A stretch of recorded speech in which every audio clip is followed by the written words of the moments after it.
Waves crash against the hull of the Kyrene. The Mediterranean is against us today, says the trader Zeno of Citium. The waves grow harsher. All of Zeno's goods are on the ship. The ship capsizes.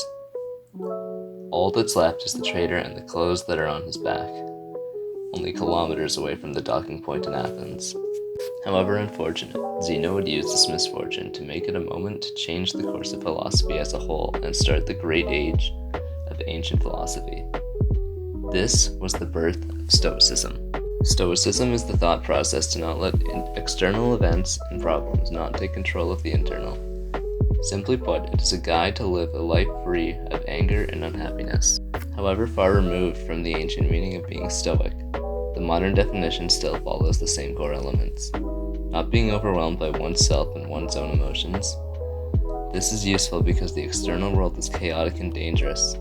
Some things can't be controlled, whether it be a political leader, a natural disaster, or simply the girl not liking you back.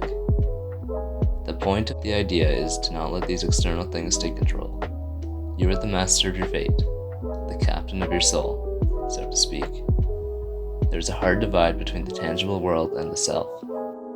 Epictetus, a Roman-born man, was born into slavery and escaped to slavery through banishment. He lived and died with almost nothing. However, he taught a secular way of life.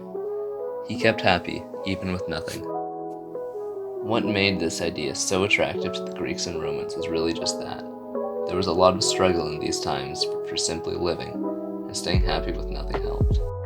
The topic of Stoicism was so important to the people of the ancient world that it was taught as a major course through universities across the Mediterranean, even capturing major figures like Marcus Aurelius, who famously said, "It's unfortunate that this happened to me, no. It's fortunate that I remained unharmed." But to the world today, these values hardly apply. Now the sorts of issues that used to happen where it was extremely rare for all of your assets to be removed. Taking the problem that Zeno had over 2,000 years ago, this could never happen. Someone can't just lose everything. However, new problems, like online issues, or simple things like stubbing your foot, not letting these things take over your mind is helpful. Stoicism is comparable to Freud's id, ego, and superego theory. Remaining stoic is listening to the superego, and people who have a high emotional maintenance listen to the id. But the question now arises, how do you empower the voice of the superego? The best way to strengthen this voice is by eliminating vanity and throwing out all the ego. The ego, after all, is responsible for selfishness and intense emotions. Vanity is essentially the thought and act of trying to be better for one's peers. The dissolving of vanity and unnecessary assets is the first step to being stoic. It takes a great commitment to not double back on these efforts. As it's said, no man is ever wise by chance. Wisdom is the convergence of one's own mind and intense internal struggle. All someone would have to do to become wise is face it. Face the struggle head on.